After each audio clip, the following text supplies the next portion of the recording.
Bonjour la famille, j'espère qu'on est ensemble, j'espère qu'on se protège et on prend très au sérieux les consignes sanitaires pour se protéger, être isolé, respecter la distance d'un mètre ou de 2 mètres entre chacun.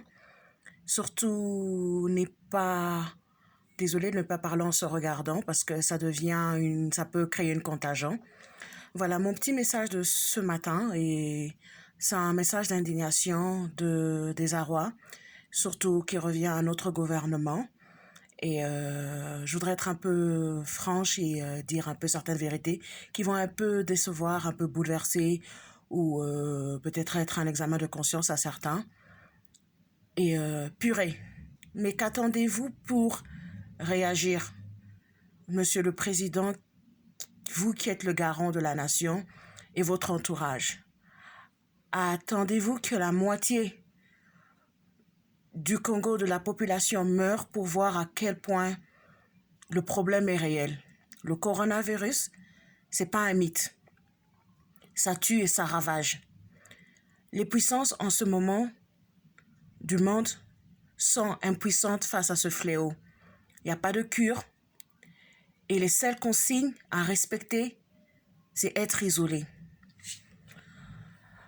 Je sais que la responsabilité et la tâche n'est pas facile, mais à un certain moment, les décisions importantes et primordiales doivent être faites, surtout quand il en vient au peuple congolais et quand il en vient à la population. En ce moment, des hôpitaux ne sont pas approvisionnés pour recevoir les malades. En ce moment, il y a une contagion entre les gens. Faut-il perdre un être très cher? Faut-il perdre une moitié de famille pour comprendre à quel niveau le problème est très sérieux?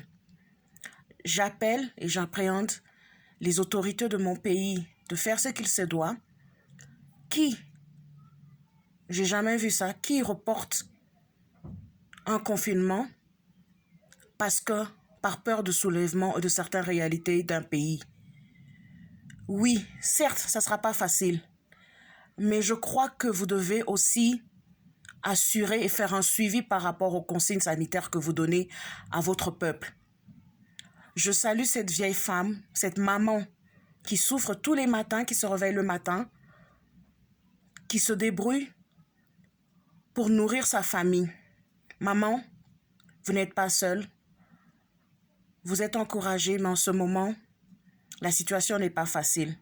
Monsieur le Président, je crois que vous devez trouver solution à de tels problèmes. Confiner les gens à la maison, oui. Mais qui va les nourrir? Qui va prendre soin de ses enfants? Qui va prendre soin de certains de ses orphelins? Je crois que le gouvernement doit jouer sa part et le gouvernement doit agir.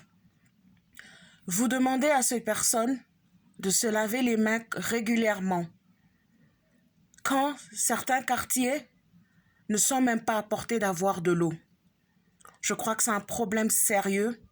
Je crois qu'il doit y avoir un conseil où la Régie des eaux, les SNEL, doivent vraiment parler, trouver des solutions pour ce problème et ce fléau qui est en train de se dégrader. Je ne sais pas si ça va se propager, mais je crois que c'est important que la sensibilisation soit faite.